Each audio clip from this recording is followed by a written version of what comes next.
Hello, welcome back to Bob's Little Sports Shop. I'm Jeremiah, and today we're going to be talking about Arrow FOC Building. Alright, so the arrow that I have right here in front of me is a Gold Tip Hunter XT, 300 spine, 9.3 grains per inch, and we have some bully vanes on the back here, and the Gold Tip GT knock. In front of the arrow, we have some of the components that Gold Tip offers, as well as some field points. So when we're talking about FOC, otherwise known as forward of center or front of center, we're talking about the balance point of an arrow. Now right now this arrow has no components in it, so you can see that the balance point is pretty far back here. I haven't measured it, but it looks like we got a little bit more in the front here than we do in the back. So once we start putting components in, things like that, start putting components in, then it starts to change the balance point of the arrow. So right here like that. You can see we move forward a little bit. We got more of the arrow behind than we do in front. So some of the components we have here, we have the 12.1 grain insert here. This is the standard insert that comes with the standard diameter Gold Tip arrows, and this is one of that's their aluminum insert here. Moving up, we have a 50 grain aluminum insert. This is also for standard diameter, which is what this arrow is. And then lastly, you have the brass insert. This is 100 grains here. And these two inserts, actually all three of them, have an option to have more weight screwed in the back. So as you increase weight, just like we saw between no insert and the 50 grain, 100 grain point, you see as you add weight, you start to move forward on the arrow here at the balance point. So what is the point? What does that do?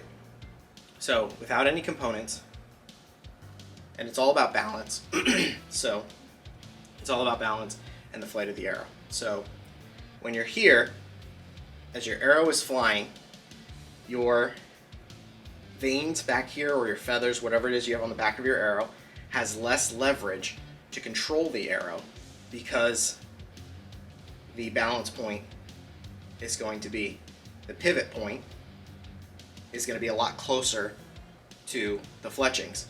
So just like if you were to if you were to flex something, just like the way the spine is when you flex it, you have more leverage here. So at farther points, you get more leverage. So when your balance point is closer to your vanes or feathers, it makes it harder for these vanes or feathers to control the arrow, because it's closer to the pivot point. And so just like if you had a 2x4 that was this big, it's harder to flex it. And it's harder to manipulate a smaller 2x4 because of the leverage. You have less leverage. So when you come back here and you have a balance point, let's say the balance point's right around here, then what that does is that gives the vanes and feathers here more leverage to control the arrow here.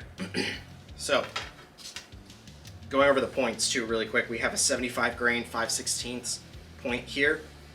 We have a 100 grain 5/16 point and a 125 grain 5/16 point. If we start with this, we're just going to dry fit it. Put this in here so you can see the difference. Here. 75 grains is lighter than you would normally use for a hunting setup. So right here you can see we're just a little bit further forward than we were with no components. Let's pop that out. Go up to 50 grains.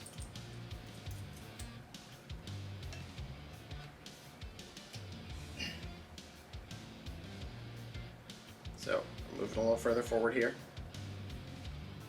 There you can see. Alright, we've moved a little bit further forward. And let's go to the last one. 125 grain with a 100 grain insert. Alright, so another reason we want a higher FOC percentage, and how it would benefit us, is that if you were to move, let's say in an extreme sense, if you were to move the FOC back to here with no components, back to the center roughly, or a little bit behind center, if we do that, then we have most of our weight back here. So what happens is on impact, when the front end of the arrow hits, we're pushing from all the way back here. So it's like the difference of pushing something from up close or pushing something from very, very far away. We lose a lot of leverage when we're trying to apply force from a further distance. So as the FOC, or the balance point for the FOC, as the balance point moves back to the back of the arrow, we start to lose the leverage that we that we applied in the back here when we shot the arrow. We start to lose that leverage, and so on impact, we're pushing from our lever point, and what happens is that it's not going to have the same force applied because we're further and further away, so we're pushing and we're applying force from a greater distance. So let's just say if you could have balance point up here, then what happens is on impact, this is where we're pushing from. So let's use a real example of what this arrow is. So this arrow is right about there. So when we do this, we're pushing from right about here. And so if we grip it like this, and we're pushing into the target from right about here, as opposed to, let's remove the point here.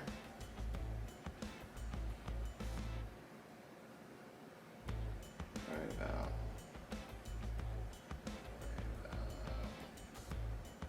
there, pushing from here. And so you can see the difference in leverage for the force that we're applying. And that's going to make a huge difference in penetration of the target, because if we could push from up here, we have a lot more leverage than if we push from back here, here, so on and so forth. So that's part of the importance of FOC. And as I said before, it stabilizes your arrow more in flight, and it makes the fletchings work less, because when your lever points back here, just like when we have a benefit of the leverage being further forward, being closer to the push point, we lose leverage from the vanes, or I should say, the vanes lose their leverage when you get closer to them. They need leverage. And at the front end, you want less leverage, because you don't want that to be a pivot. You don't want your pivot point to take away from the force applied on impact. The other thing it does is it makes it stiffer. So your lever point, as you move it forward, what you're doing is you're stiffening the point where it impacts between the lever and the point of impact. So when you stiffen that, that's going to make a better impact for penetration as well, because you're having less flex on impact. And so your arrow, when it impacts, it's going to flex at the lever point. So back here, let's see.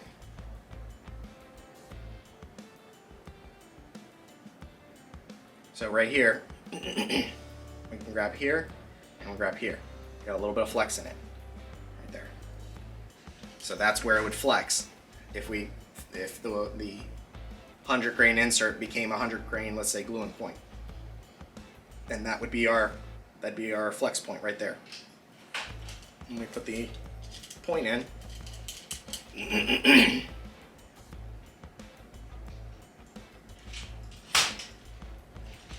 And we come here and we move up, and we can't flex as much, it's stiffer. And so what that does is when we impact, we're flexing from between the point of impact and the lever point. And the stiffer that is, the less issue we're going to have with penetration. And so that's going to give us a nice, clean shot. It's going to give us a clean pass through, as long as we don't, with other factors in play, as long as we're not hitting something that the total arrow build is capable or incapable of passing through. We've all heard FOC explained a lot of different ways, but recently I came over this. I was reading the 12 penetration factors, arrow penetration factors from Dr. Ashby from the on the website, the Ashby Foundation. So you want to check those out. We'll put a link in below, and that's where these claims are based off of. So if you want to check those out, You can read through those different 12 penetration factors. I'm going to go over those in video, and I'll be citing from those articles. And if you want to see the research that he put into that to come up with these results, then you'll be able to see that on his page. So that's FOC explained. We'll also put a link below for Gold Tips FOC calculator. There's plenty of calculators out there, but we'll put the link in below for that. There's plenty of videos to show how to calculate that, so we'll just let you guys do it in the on the websites and all of the tools provided online. Thanks for watching. If you guys enjoyed the video, and please give us a like, and if you want to see more videos like this, hit the follow button. And if you guys have anything else you want to see, or if you'd like to say something about the video, feel free to leave a comment below. And thanks for watching.